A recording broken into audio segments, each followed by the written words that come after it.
Hello, I am Tamara Rogers, owner and attorney of Rogers Law Firm. Welcome to Ask Tam, an informational session about a probate or estate planning or guardianship question. This week's topic is Tam, does my mom need a guardian? I have been meeting with a lot of children whose moms are having some sort of physical or emotional or mental issue that we sometimes talk about if guardianship is appropriate for their mom. I'm going to talk a little bit about what guardianship is in the state of Indiana. I am licensed in Indiana and we service clients throughout the state of Indiana. If you're outside of Indiana, sometimes your state will call it conservatorship, but in Indiana it's called guardianship. And so what exactly is guardianship? Guardianship is a court-ordered process.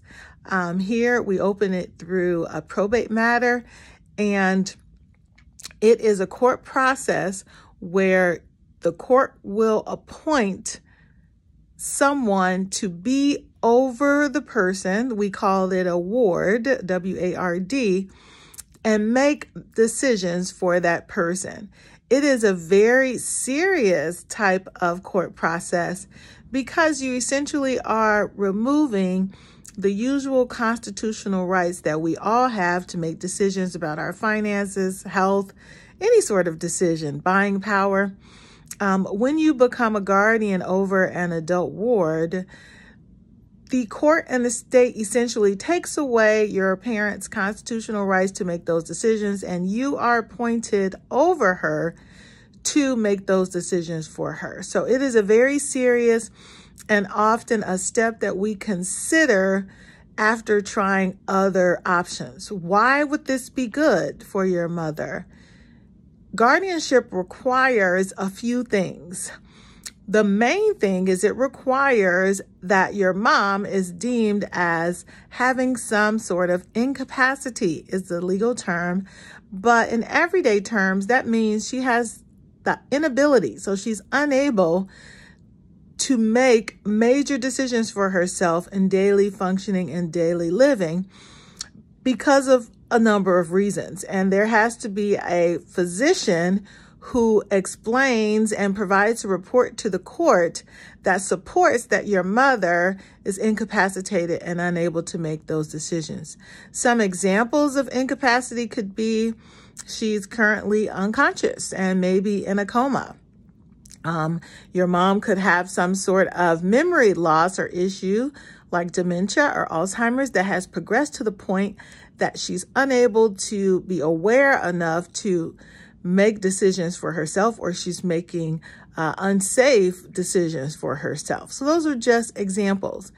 Guardianship does not have to be permanent necessarily, because let's use the coma example.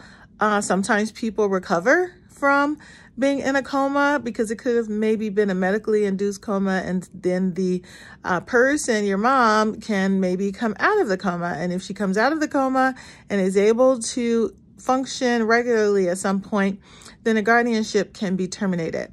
A lot of times the guardianship is a sort of more permanent situation because the incapacity lasts for a very long time throughout the rest of the person's life.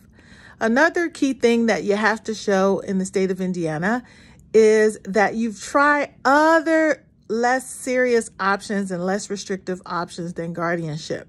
So have you had power of attorneys set up? So does your mom set up power of attorneys for health and wealth and any other issues like that? Were those set up for her beforehand is an example. So you have to show that, hey, some of these other options were either tried or for right now, they're impractical because of kind of where my mom is and sort of the incapacity spectrum.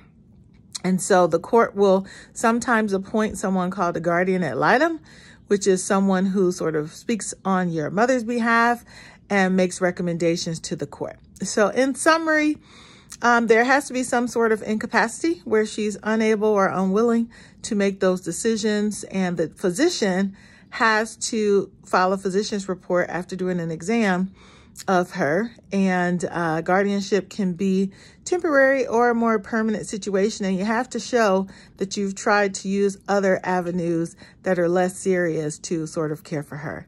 So thank you for participating. Please like, share, and subscribe to this channel. I am Tamara Rogers, owner of Rogers Law Firm, where we help you plan for all stages of life. If you have a question about guardianship issues or probate or estate, you can reach us at 317-343-9406. 317-343-9406. Thank you.